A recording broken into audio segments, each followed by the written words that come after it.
In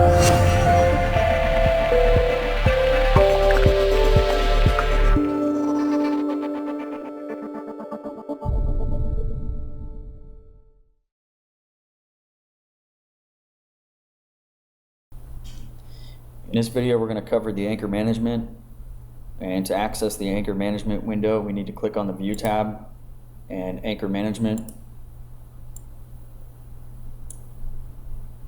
And this is where the anchor operations are managed from, but at this stage, we're just using it for the initial setup of the anchors. And most of the anchors, they don't have a state right now. All you have to do to assign a state is click on the state window right here, and a drop down will appear. And you have three options of racked, on bottom, and wet stored. So if I choose racked like I had it set up, you'll see anchor 1 appears at the fair lead position, which is the offset that we had set up in the previous video.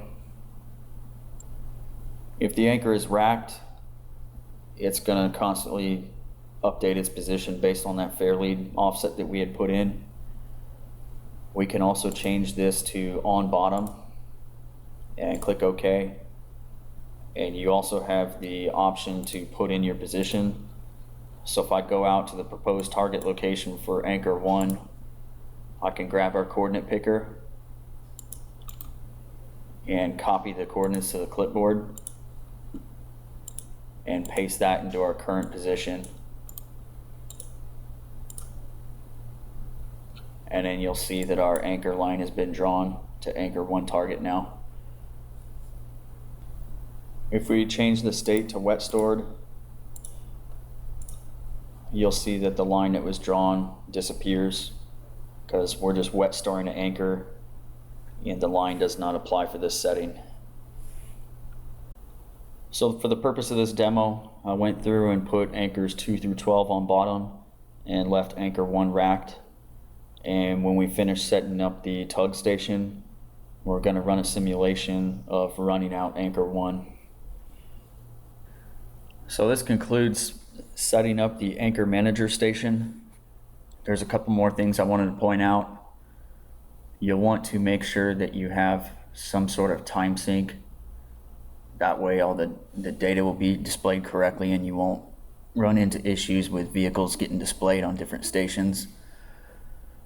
You can actually look at that if you go into setup and time sync. You can enable a couple different time sync sources in here. And another thing is, even though we're done configuring this station, you want to create all the other stations for the tugs on the same PC. And when you're finishing with configuration, then you'll copy the entire project folder to all the other PCs that you will be using out in the field. And just to show you that, if I open up my File Explorer and I go into our project, which is Anchor Test or whatever you named it, if you go into local, you'll see our anchor rig station, and then when we add the tugs, they will all populate in here, all the stations. So when you're finished with the entire configuration of the project, you're going to copy this project folder and you're going to paste it in the same folder structure on the other PCs that you'll be using.